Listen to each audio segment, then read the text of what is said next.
ERC, inatasan ang Esfelabco na magbigay ng refund sa mga consumer.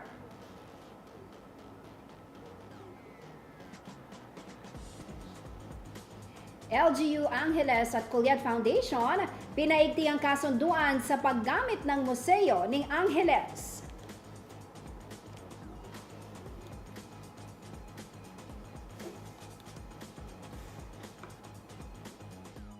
Pagtatayo ng kauna-unahang Central Business District sa Bulacan, inaasahang lilikha ng 25,000 jobs.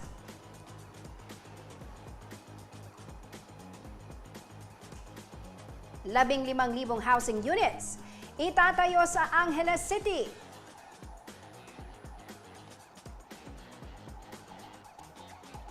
At Lenten exhibit na pinamagatang Lasa ng Ginoo makikita sa Museo ng Angeles.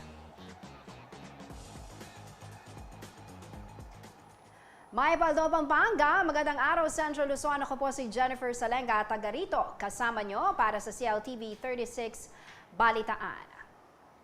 Nagkaroon ng bagong kasunduan ang lokal na pamahalaan ng Angeles City at Colyet Foundation Incorporated para po sa paggamit ng Museo ng Angeles. Pinagtibay ng kasunduan ang karapatan ng foundation na patuloy na pamahalaan ang anumang development sa lumang munisipyo na ngayon ay kanilang ginawang museo. Para sa iba pang impormasyon, narito ang ulat ni JM De Jesus.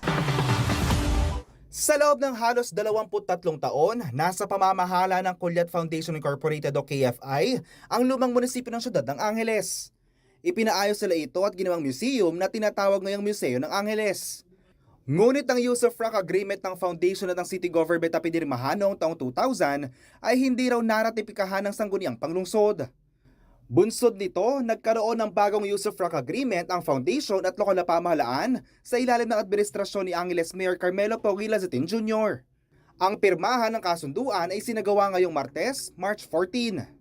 Formalized na ang support ng LGU to the KFI to support this endeavor, itong ating cultural mission to preserve Kapampangan culture. So parang mas cemented na yung relationship. So we can really count on their support, and the KFI can continue to preserve and take care of this museum and to hold exhibits and events that will promote and preserve our culture. So yun ang napaka-importante, yung formalized na talaga. Makakatulong ang mono agreement upang mapaganda ang museo at maipasa sa susunod na henerasyon ang mayaman na kultura ng syudad at ng Pampanga dahil sa susunod na 25 taon ay KFI pa rin ang mangangalaga sa museo.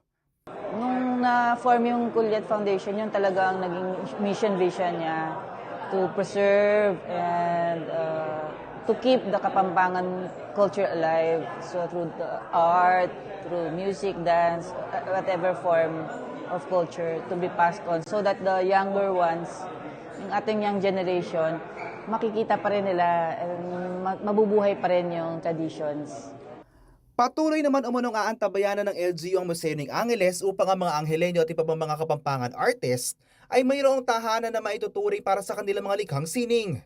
Ang ginagawa po natin ngayon, dahil wala nung pandemic, nawalan po ng pansin ang mga artists natin. Ngayon po, may gitang taon na po natin ginagawa na tinutulungan po natin.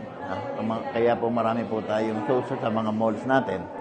At yung pong santungan, yun po ay ginagawa rin po natin at binigay po natin sa mga artist natin para may matatawag silang pwesto o bahay nilang napupuntahan. Samantala, asahan naman umuno ang tuloy-tuloy na mga art exhibit sa Museo ng Angeles kada buwan upang magbigay pugay sa lahat ng mga talentadong mga artists. Ako si JM De Jesus, taga rito kasama nyo para sa CLTV 36 News. Atin to. Pinirmahan na ng Department of Human Settlements and Urban Development o DHSUD at ni Angeles City Mayor Carmelo Lazadin Jr. ang Memorandum of Understanding o MOU para po sa mga housing unit na itatayo sa syudad. Nasa 15,000 ang kabuang bilang ng mga pabahay na ipatatayo sa Angeles City, Pampanga sa ilalim ng programang National Government na Pambansang Pabahay para sa Pilipino o 4PH. Layon umano ng nasabing programa na mabigyan ng disente at abot kayang pabahay ang pamilyang Pilipino. Kaugnay nito aabot raw sa 12 housing unit na tig-22 palapag ang ipatatayo para sa mga kwalipikadong benepisyaryo. Sa ilalim ng kasunduan, ang city government ang magbibigay ng lupang pagtitirikan ng mga pabahay at sila rin ang responsable sa pagpili ng magiging benepisyaryo. Habang ang DHSUD kasama ng iba pang ahensya ang in-charge umano sa implementasyon ng nasabing programa.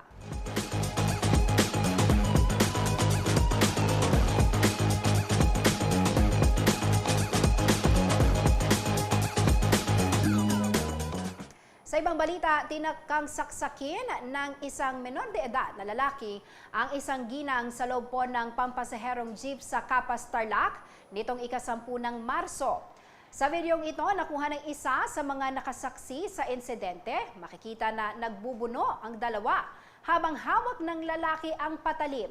Una pong sumaklolong isang lalaki at nang masukol ang binatilyo, tumulong na rin ang dalawa pa sa pag-awat. Sa ulat ni Capas Municipal Police Station sa kanilang Facebook account, kinilala ang biktima na si Remedios Manlupig, 47 taong gulang at residente ng Barangay Murcia, Concepcion, Tarlac. Kinilala naman bilang alias Jepoy ang 17 taong gulang na kinukonsidera ngayon bilang child in conflict with the law.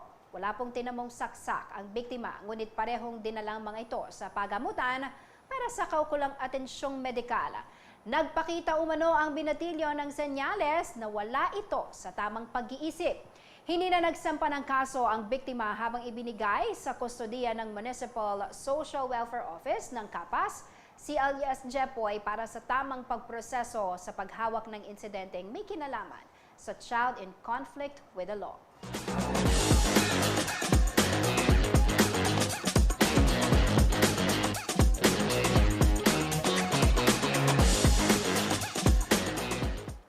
Manatiling nakatutok para sa iba pang mga nangungunang balita ngayong araw.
Nagbabalik ang CLTV 36 Balitaan. Sa iba pang balita, nakatakda na raw simulan ng Mega World Corporation ang pagtatayo ng kauna-unahang Central Business District o CBD sa lalawigan ng Bulacan. Binansagan ito bilang gateway to Northern Philippines dahil malaki raw ang maitutulong nito sa paglago ng ekonomiya sa nasabing probinsya. Ang naturang konsepto ay hango sa iba pang Mega World Townships sa bansa, gaya ng Eastwood sa Quezon City, Uptown Bonifacio at McKinley Hills sa Taguig City. Gayon din ang Iloilo Business Park sa Mandurriao, Iloilo at Capital Town dito sa Pampanga. Nasa 98 billion pesos umano ang halaga ng investment sa itatayong Global Business District na nasa 85 ektaryang lupain ng Northwind Global City na matatagpuan naman sa kaban ng southbound lane ng North Luzon Expressway o NLEX, sakop ng Marilao at Bukawi. Magkakaroon ito ng iba't ibang gusali at pasilidad gaya ng high-rise residential condominiums, corporate buildings, shop houses, hotels at mixed-use commercial towers. Tampok din sa naturang proyekto ang isang estasyon ng North-South Commuter Railway. Bunso nito umaasa ang pamunuan ng Mega World na lilikha ng humigit kumulang 25,000 jobs ang development project ng Central Business District para sa mga Bulakenyo at iba pang karatig na lugar. Hahatak din umano ito ng mga bagong investment sa iba't ibang sektor gaya ng turismo, hospitality industry, real estate, franchising, information and communications technology at business process outsourcing o BPO.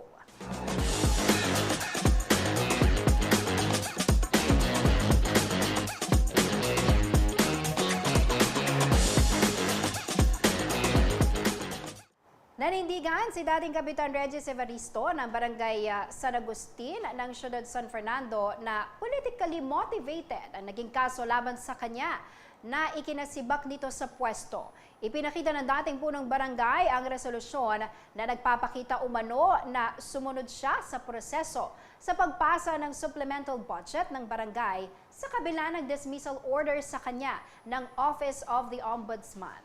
May balita si Felix Barrios.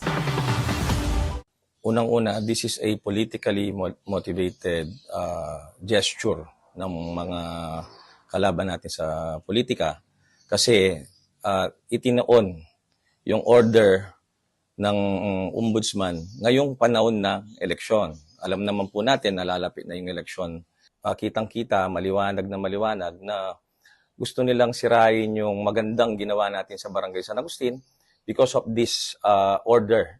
Itong mga salitang binitawan ni former Barangay San Agustin, City of San Fernando Chairman Regis Evaristo, kaugnay ng resolusyon na ibinaba ng Ombudsman kung saan siya ay nasibak sa pwesto. Naniniwala ang dating kapitan na politikal ang motibo sa kasong naisampa laban sa kanya. Nag-ugat umano ito sa isang ordinansa ng barangay na nag-aproba ng mahigit 1.4 million pesos na supplemental budget para sa COVID-19 response noong 2020. During the time na may pandemic, nagugutom yung mga tao, naka-lockdown na yung not only in Barangay San Agustin, City of San Fernando, but the whole Philippines naka-lockdown at buong mundo.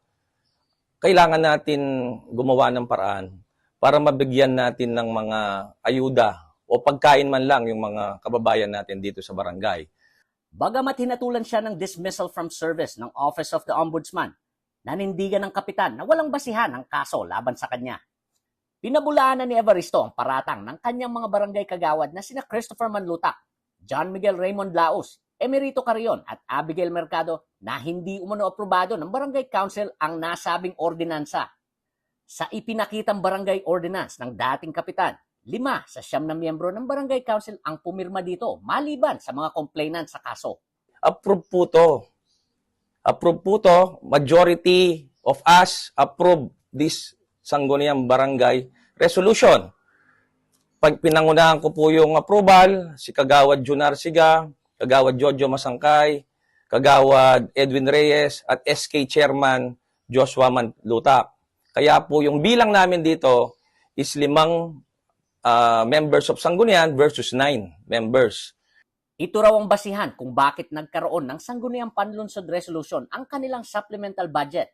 Layunin umano niya na maipasa ang ordinansa dahil na rin sa paghihirap na nararanasan ng kanyang mga kabarangay noong panahon ng pandemya. Dagdag pa ni Evaristo, aprobado rin umano ito ng Sangguniang Panlunsod. Kasi kailangan po ng tao. Kailangan ng tao ng ayuda, immediate response to COVID. Lalo na po naka-lockdown tayo. Kailangan sila ngayon nag-initiate. Kailangan silang nag-initiate para pumasa to. Anong ginawa nila? Binaligtad po nila. Hindi po sila nag-approve dito sa Sangguniang Barangay Resolution. Tapos sabi nila, walang quorum. Maliwanag na may quorum.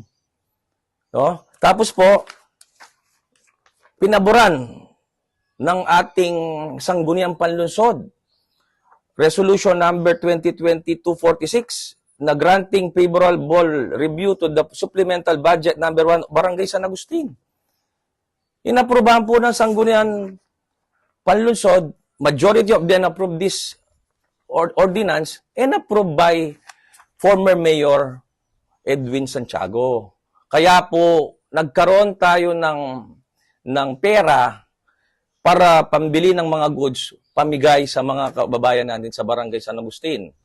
Kasama pa raw niyang namahagi ng nasabing ayuda ang mga kagawad na hindi pumirma sa ordinansa. So, napunta tayo po doon. Ito po yung kumpletong disbursement vouchers. Ito po, kumpleto to, ganyang kakapal na disbursement vouchers. Na lahat po ng ginastos natin nandito po, fully liquidated. Fully liquidated. At kasama po namin namimigay sila. So, ibig sabihin po, hindi mo inaproban yung Sangguniang Barangay Resolution kasi di nakikita ng tao. Pero kapag namimigay, nandun ka, kasama ng tao, pero hindi mo siya in-approve, tapos kakasuhan mo yung kapitan, dahil hindi ka nag-approve, di ba po baliktad data yung nangyari, di ba?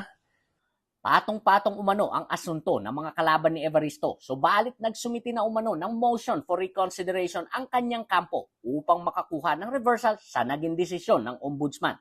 Nag-shopping po sila eh. Alam po yung shopping, lahat ng kaso na pwede, grave misconduct, grave abuse of authority, serious dishonesty, graft and corruption, malversation of public funds, sinyaping nilang lahat, sinama nila sa lahat ng asunto. Proudly to say, yung other than the grave misconduct, yung number 1 is graft and corruption and malversation of public funds, dismiss po. Ulitin ko po, dismiss po yung with pertaining to pera. So, kaya ko po inaano yung sarili ko ngayon kasi wala po tayong kusing na pera na kinuha. Nakita po ng office na the ombudsman yan. Nagpasalamat naman si Evaristo sa kanyang mga kabarangay na sumusuporta sa kanya at ayon pa dito ay hindi umano perpetual disqualification ang hatol na ibinaba ng ombudsman sa kanya. Dismiss tayo pero wala siyang perpetual disqualification. Ibig sabihin, sa panahon ng halalan or parating na halalan, anything na gusto kong gawin, magagawa natin for the sake po ng ating mga kabarangay sa San Agustin. Samantala, nitong March 13, nanumpa na ang first kagawad ng barangay na si Kagawad June Arsiga bilang bagong kapitan. Ako po si Felix Barrios, taga rito, kasama nyo para sa CLTV 36 News, atin to.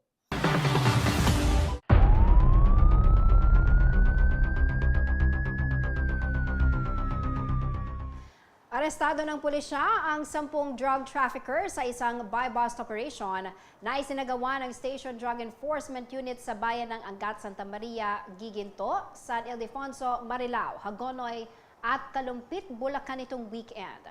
Nakumpiska mula sa 10 sospek ang 24 na sachet ng hinihinalang shabu, 3 sachet ng marijuana, coin purse at buy-bust money. Dinala na sa Bulacan Provincial Forensic Unit ang mga nakumpiskang ebidensya para sa kaukulang eksaminasyon bago sampahan ng kaso ang mga sospek. Samantala, arestado rin ng mga pulis ang isang wanted person sa manhunt operation na isinagawa ng tracker team ng Giginto Municipal Police Station.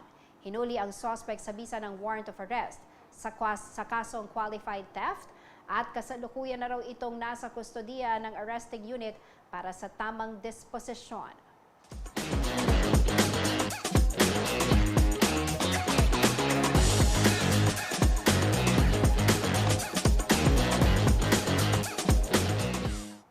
ibang balita, inilapit ng Securities and Exchange Commission Tarlac Extension Office o SECTEO ang kanilang serbisyo sa mga Sambalenyo sa pamamagitan ng Enhanced Basic Assistance o EBA program na kanilang inilunsad nitong March 1 to 3 sa San Felipe, Zambales.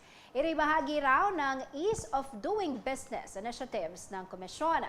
Matagumpay na nairehistro ang 47 newly formed corporations na karamihan ay samahan ng mga magsasaka at mangingisda. Nais sa katuparan ang nasabing programa sa pakikipagtulungan sa lokal na pamahalaan ng San Felipe sa pangunguna ni Mayor Reynard Jerezano, Zambales 2nd District Representative Doris Maniquis, Governor Hermogenes Ebdane at Department of Agrarian Reform o DAR Zambales. Binigyang diin ni Mayor Jerezano ang kahalagahan ng pagiging rehistrado ng isang organisasyon sa ilalim ng SEC nang sa gayon ay maging ganap na lehitimo ang mga ito. Dagdag pa rito, ang pagpaparehistro sa komisyon ay isa raw pangunahing hakbang na kailangan gawin ng civil society organizations o CSOs upang makakuha ng iba't ibang proyekto at assistance programs mula sa mga LGU. Samantala, ipinabot naman ni Congresswoman Maniquis ang kanyang pasasalamat sa SECTEO na pinangungunahan ni Director Richard R. Laos. Bilang suporta sa naturang programa, nangako ang kongresista na bibigyan ng tig 10,000 ang mga bagong rehistradong asosasyon na maaari nilang gamitin bilang initial funds. Habang nagsagawa naman ng oryentasyon ang SECTEO ukol sa responsibilidad at pagsunod na kailangan gawin sa regular na pagsusumite ng kanilang annual reports upang maiwasan ang penalties at pagpapawalang bisa ng kanilang rehistro.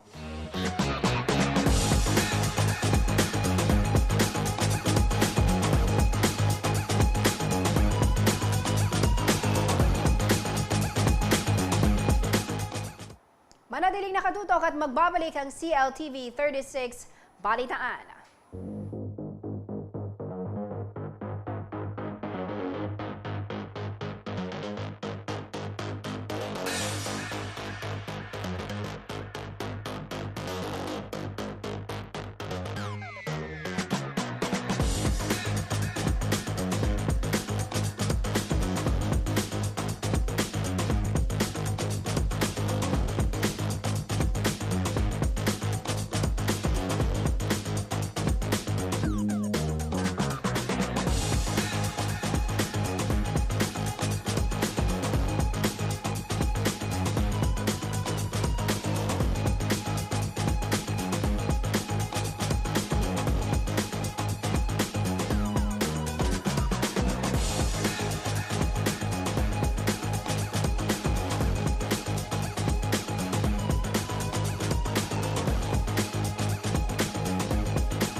Nagbabalik ang CLTV 36 Balitaan.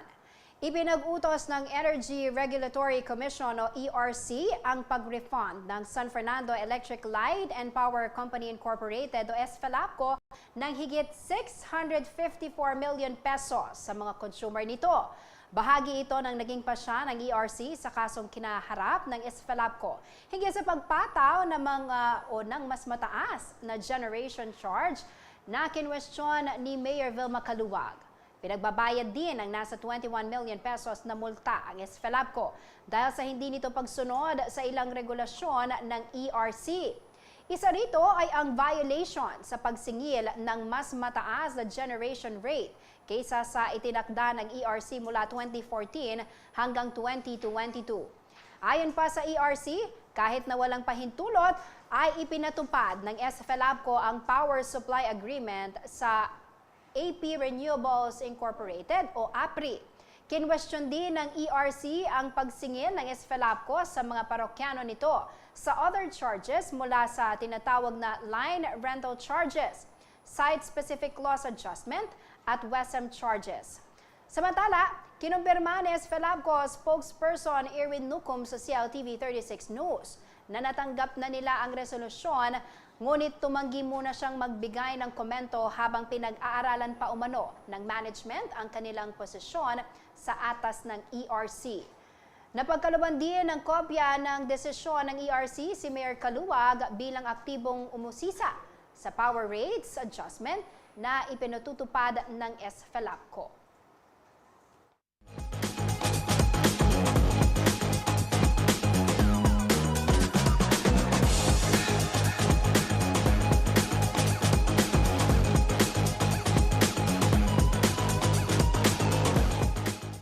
Inilunsad na sa siyudad ng San Fernando, Pampanga ang bagong youth organization na naglalayong mapalakas ang pakikilahok ng mga kabataang Fernandino sa mga nangyayari sa kanilang komunidad.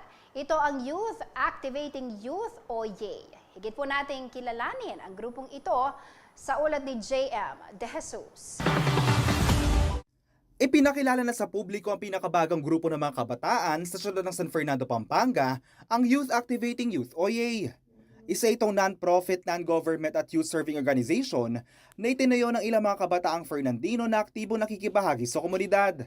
Sa press presentation ng grupo, ibinahagi ng kanilang presidente na si Zab Jimenez na layunin ng YAY na mahubog ang mga kabataan bilang aktibo at responsableng mamamayan.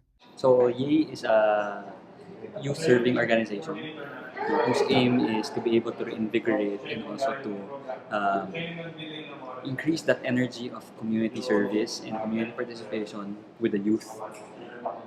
We noticed that over the past few years, there are less and less youth participating in socio-civic activities or organizations. So we want to re-energize that. Ang YAY ay hindi lamang umano-ordinaryong samahan. Gagawa ito ng mga pananaliksik upang matugunan ng 4 pillars of youth development, ang education and life skills training, health and well-being development, Fernandino culture and youth engagement and mobilization.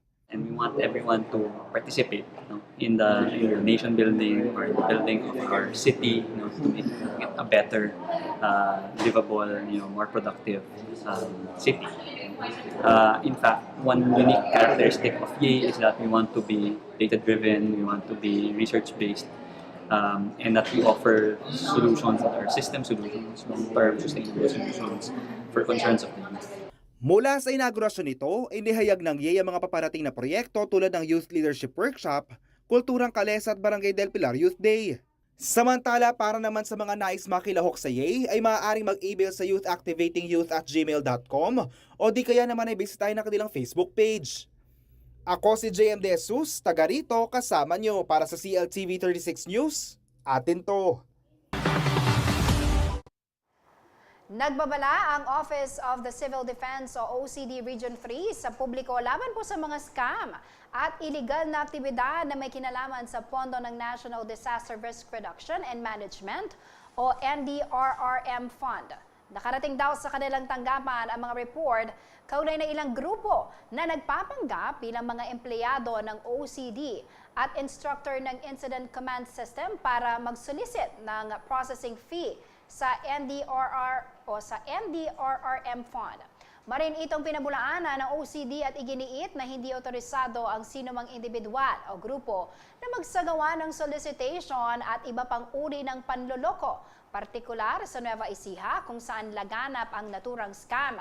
Binigyang din ng OCD na ang kanilang tanggapan ay isang pampublikong institusyon, kaya't hindi ito nangangailangan ng anumang bayad o monetary requirement sa processing ng NDRRM fund projects. Sa kasalukuyan ay iniimbestigahan na raw ng OCD Region 3 ang mga individual o grupo sa likod ng naturang scam upang makapagsagawa ng naangkop na legal at administratibong hakbang kung kinakailangan. Mahigpit po na paalala ng ahensya sakaling makatanggap ng kahina-hinalang aktibidad o transaksyon, agad umanong mag-report sa kanilang tanggapan o magpadala ng mensahe sa kanilang Facebook page at Civil Defense Central Luzon.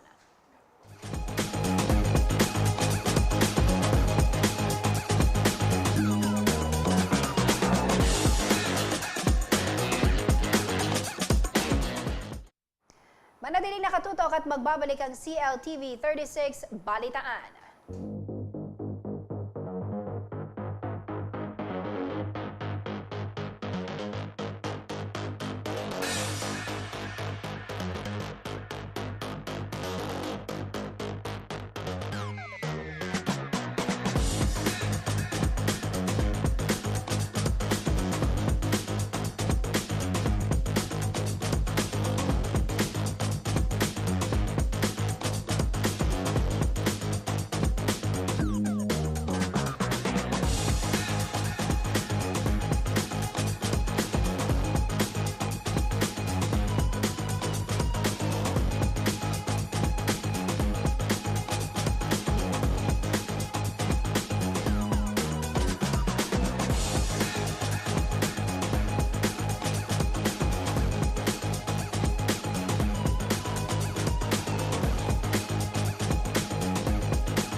Ang inyong pong nakikita ay ang kasalukuyang traffic situation sa iba't ibang pangunahing kalsada sa City of San Fernando, Pampanga. Sa mga oras na ito, ang nasa upper left corner po ng inyong monitor ay sa bahagi po yan ng intersection sa may Victory Liner. At maganda naman po, tuloy-tuloy ang daloy ng trapiko. Sa lower left naman po, bahagi po yan ng St. Jude. Maayos din po ang daloy ng trapiko, wala rin hong problema. Pero pagdating po sa Magliman, yan po ang nasa kanang bahagi, itaas na bahagi po no, ng inyong monitor sa Magliman. Mahaba-haba na po ang traffic sa mga motorista no, na nagmumula po dyan sa Bacolor patungong syudad ng San Fernando. Yan po ay dahil sa isinasagawang rehabilitasyon sa bahagi po ng Lasatin Flyover. Samantalang ang nasa lower right corner naman po ng inyong monitor, yan po ay sa bahagi ng Capitol Boulevard na tuloy-tuloy rin po ang daloy ng trapiko. Dumako po tayo sa ibang malalaking balita. Pumanaw na po ang mamamahayag na si Luis Teodoro sa edad na 81. Nito lamang pong Lunes, March 13. Si Teodoro ay dating dean ng University of the Philippines Diliman College of Mass Communication o UPCMC mula po noong 1994 hanggang 2000. Siya po ang nagkonsepto at nakalikom ng pondo para sa pagtatayo ng College of Mass Communication Media Center.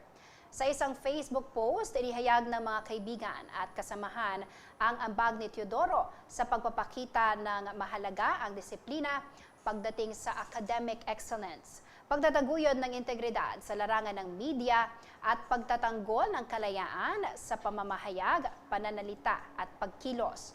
Nakatakda pong magsagawa ng funeral service ang UPCMC para sa yumaong mamamahayag sa Plaridel Hall ng UP Diliman.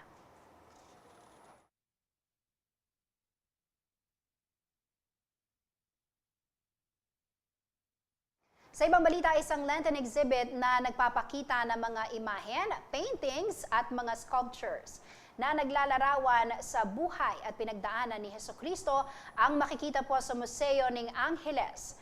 Pinangalanan itong Lasa ng Ginoo o Suffering of Christ at binuksan ito sa publiko nitong March 6, 2023. Aabot sa 24 na mga imahen at mga paintings ang makikita sa museo na binendisyonan ng Kura Paroko ng Holy Rosary Parish Church na si Reverend Father Noli Fernandez. Ang Lasa ng Ginoo ay ang pangalawang Lenten exhibit na ginanap sa Museo ng Angeles. Ang una po ay ang Kwaresma. Nangyari po ito noong March 2002. Naisipan umano na magkaroon ng Lenten exhibit dahil sa kasagsagan ng pandemya ay hindi po pinahintulutan ang mga prosesyon. Kabilang sa mga highlight ng Lasa ng Ginoo ang crucifix exhibit ng 15 artist sa Plaza Angel. Ang pabasa reading at ang pagtugtog ng 200 taong gulang na kampana ng HRPC. Libre ito at bukas po ang Lasa ng Ginoo exhibit alas 9 ng umaga hanggang alas 5 ng hapon. Tatagal naman pong exhibit hanggang March 17, 2023. Kasi 'di ba ilang years na rin tayo nagka-lockdown, so hindi na natin nakita din yung mga naputol yung yung traditional na mga processions during Holy Week.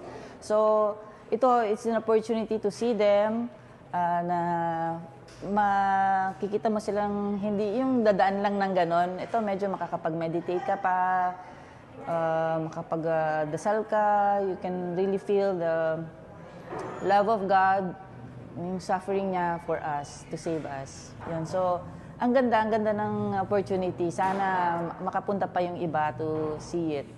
And we're also holding this to raise funds for our Holy Rosary Parish Church. Na alam naman natin na kailangan niya ng mga funds to reconstruct yung mga nasira nung earthquake tayo.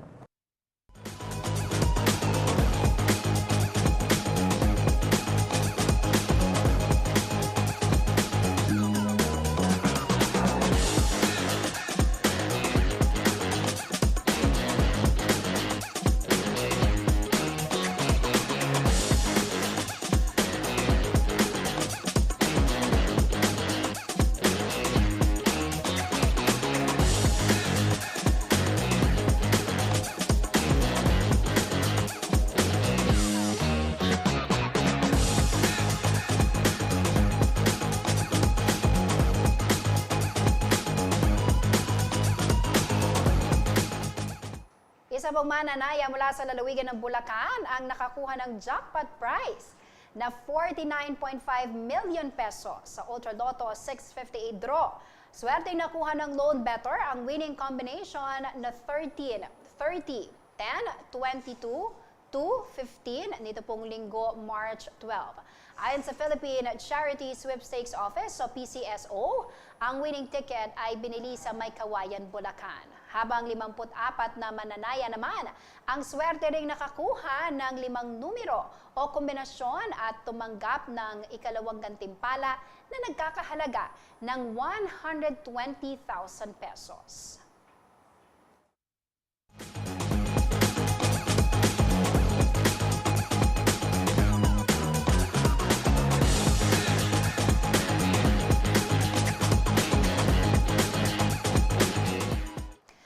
At yan ang mga balitang nakalap ng CLTV 36 Balitaan. Para po sa karagdagang detalye, maaari niyong i-follow ang aming social media pages, Facebook at CLTV 36 Official and at CLTV 36 News, Twitter at CLTV 36, Instagram at CLTV 36 Official, at sa aming pong TikTok at CLTV 36 Official. Kung nais mo ninyong balikan ang mga programa ng CLTV, pwede niyo pong bisitahin ang aming YouTube channel at CLTV 36 Official at ang aming website www.cltv36.tv. Mapapanood din ang mga programa ng CLTV 36 nationwide via Signal Channel 115 at sa ating pong 39 cable partners at maging sa Free TV Channel 36. Kasama po ang buong puwersa ng CLTV 36 News and Current Affairs. Ako po si Jennifer Salenga, taga rito. Kasama nyo para sa CLTV 36 Balitaan. Atin to. Maraming salamat po.